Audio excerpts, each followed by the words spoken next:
there's an element of like truly how does the business operate at the most fundamental level that you don't really see as a banker. And so, as a banker going into an operating role, it's like a lot of the stuff ends up being, you're in a world of nitty gritty that you were sort of never in before. And that's one thing I wouldn't say necessarily caught me by surprise, but you don't get that experience or see it in a more advisory capacity of banking. You mentioned you're bringing a controller on board. Just curious how you might work with that person as you learn yourself. As you mentioned, the numbers are there. I imagine the controller is going to come in, and together you're going to discover, which ones are being reported regularly and which ones aren't. Or, it'll be a collaborative at first because you'll get educated as well as that person. Very much. It's a partnership, and particularly, at this type of stage business, you really need to spend a lot of time getting to know someone, not on a personal and professional level in an interview process, but then once they're on board, you're spending a lot of time together, right? And you're building. And so you need to actually have very similar ways of thinking. You have to be aligned on sort of what type of information we need, how do we use that to be effective across the business, provide the right insights. And, the controller is an incredibly important individual in making sure we have data and numbers that are timely and accurate and can ultimately be insightful for us across the business. So it's a really important role for me in particular. I am always here to learn. I told my controller when I hired him, I'm excited to learn from him. And so, it's a really key aspect of the organization. Mark, we always like to ask our guests to reflect a little on the personal side with us. We're wondering if there's something about you that most people generally don't know. Great question.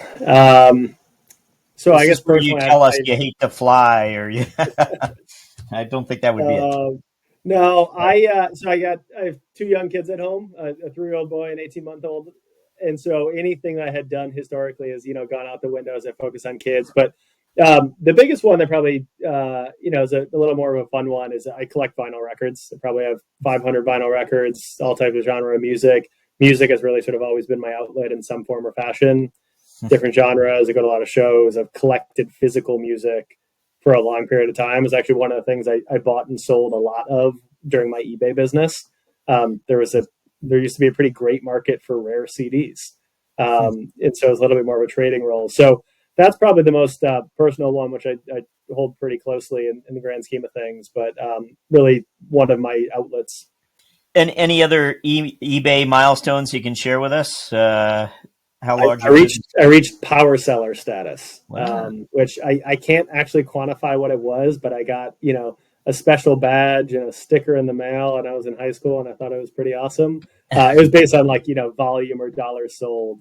I did one fun one. I sold a $19,000 sculpture via eBay that someone flew in from London to come pick up. So some great details there for us. We always like to ask for a book selection, actually. Would you have one? It doesn't have to be a business book. Anything you've read that influenced your thinking? I'm not sure if I'd say it influenced my thinking, but I am currently reading a book called Ghost Fleet. It's, that's probably, if anyone actually knows what that is, it won't be that much of a surprise for the world that I operate in. It's really about modern or the next world war. And, I'm sort of squarely in the world of defense right now. I didn't grow up with a military background. And so this has been a fun read for me recently. Well, we are up to our final question where we like to ask you to look forward. We're wondering about the next 12 months. You gave us a few clues already what your priorities are, but let's just ask them, what are those 12-month priorities looking forward? Yeah, 2024, particularly within the finance and accounting world, for us at True Anomaly is really about building. We have some improvements to do, not only in sort of, the processy side of the business, the controls, but also the systems. And for me, systems is, yes, important from an accounting standpoint, but also to help enable other stakeholders. I'm a very big fan of real-time insights to how we're doing on a project spend basis. And so really trying to invest and get those stood up for 2024 to make sure we're a little bit more operationally functioning, continuing to grow the team. And then as a business, we have a really important 2024 for us. We're launching our first 2 spacecraft, a few big contractual milestones that are around the corner. And so I think it's a really a year of inflection points, and I'm excited for the year to come. Well, Mark Seidel, thank you for joining us on CFO Thought Leader.